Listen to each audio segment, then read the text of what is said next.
एमवाईएच में तैनात BVG company का कारनामा, अपने कर्मचारियों की तनख्वाह डकारने का लगा आरोप। कंपनी पर लगा सिक्योरिटी गार्ड से लेकर इंचार्ज तक की आधी तनख्वाह हजम करने का आरोप। एमवाई हॉस्पिटल की सुरक्षा करने वाले आउटसोर्स कर्मचारियों की हड़ताल। एमवाई अस्पताल की सुरक्षा व्यवस्था संभाल रही बीवीजी कंपनी पहले भी विवादित रही है। कर्मचारियों ने लगाया बड़ा आरोप। सिक्योरिटी गार्ड से लेकर ड्यूटी इंचार्ज तक ने कंपनी पर लगाया मनमानी कटौती का आरोप। रहीम माली को बर्खास्त करो, उसके सहयोगी को बर्खास्त करो, भ्रष्टाचारियों को बर्खास्त करो, नवीन चोर को बर्खास्त करो, उसके सहयोगी को बर्खास्त करो। जब से इस समस्या पहले अभी बीवीजी कंपनी 2-3 महीने से तो सही साथ चल रही है, उसके कारण क्या हुआ है कि इनने जो पुराने अधिकारी थे जो भी निलंबित किए गए थे बीवीजी कंपनी का, क्या मालूम है बीवीजी कंपनी की कौन सी मजबूरी है कि उनको फिर से रखा गया। जैसे आपको मालूम है रवीन मालवीय जी जो सीएसओ थे, वो भ्रष्टाचारी नंबर 1 है। वो मैनेजर को खा के, मैनेजरों को तो खुद मैनेजर नहीं बनता, दूसरों को मैनेजर बनाया था, भ्रष्टाचार खुद करता है और बलि का बकरा बनता है मैनेजर। वो जब से आया उनने अपने पुराने सहयोगी को वापस बुला लिया गया जिनको यहाँ से बर्खास्त किया गया था बीवीजी कंपनी ने। ऐसे कंपनी की क्या मजबूरी है? हम तो एक मांग ये भी कर रहे हैं कि ऐसी क्या मजबूरी है कि भ्रष्टाचार और लोगों को इन्हें वापस बुलाया गया।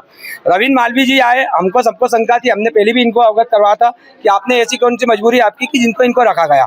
रवीन मालवीय जी आए, हमको मालूम था कि श्रीमान जी 10-500 सैलरी के अंदर से हमारी हाजिरी, मैं खुद स्वयं हूँ, मेरी 30 दिन की पूरी अटेंडेंस है, 31 दिन की पूरी अटेंडेंस है, मैं ओटी भी करता हूँ। आपको ही मालूम है कितनी मेहनत करता हूँ, आप पत्रकार आप स्वयं देखते हैं पहले से कितना बदलाव आया है 1 साल में। हम जी जान से आज यहाँ का एक ना घुमटी लगती है ना खाना बांटने वाले आते हैं। सैलरी मिल रही है अभी 10-500 मिल रही है। 19,159 रुपये मुझे मिलना चाहिए, मेरी 13,000 रुपये डाली। क्यों डाली? पिछले महीने तो सही आ गई थी मेरी, क्योंकि रवीन मालवीय जी ने, और एक हमारे सुपरवाइजर एसओ थे, ये सब पूरे यहाँ जितने बेटे सबके 10,500 की जगह किसी को 5,000, किसी को 6,000, ये 6,000 इनकी आई है।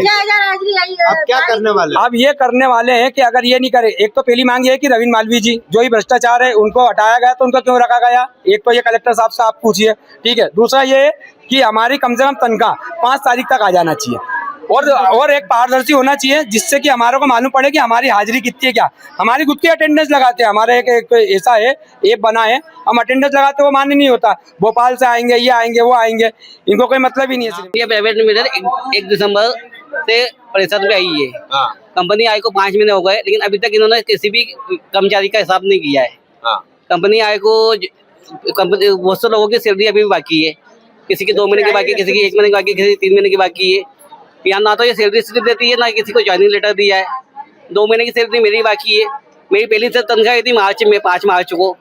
उसके बाद में मार्च कर्मचारी होंगे, सिर्फ गार्ड है या और भी? गार्ड पूरा हाउसकीपिंग, अभी गार्ड की हाउसकीपिंग वार्ड बॉय है, गार्ड है और इलेक्ट्रिशियन सभी कंपनी के ही है। करीबन 2,500 कर्मचारी है। बिल कितने का लगाता है हमको पता नहीं, लेकिन बंदे कम रखते ज्यादा का बिल लगाते ही है। तो सैलरी समय पे देनी है, गवर्नमेंट छुट्टी का पैसा हमको देते नहीं है। गार्ड के लिए नियम बहुत है कि खड़ा क्यों है, बैठा क्यों है। इन गार्ड की सुविधा के लिए कुछ नहीं है। बाहर देखो, बाहर गेट पे धूप में गार्ड खड़ा हुआ, लेकिन उसको बैठने के लिए सुविधा नहीं है, ना सर पे छत है कि धूप में कैसे खड़े रहेगा व्यक्ति 8 घंटे।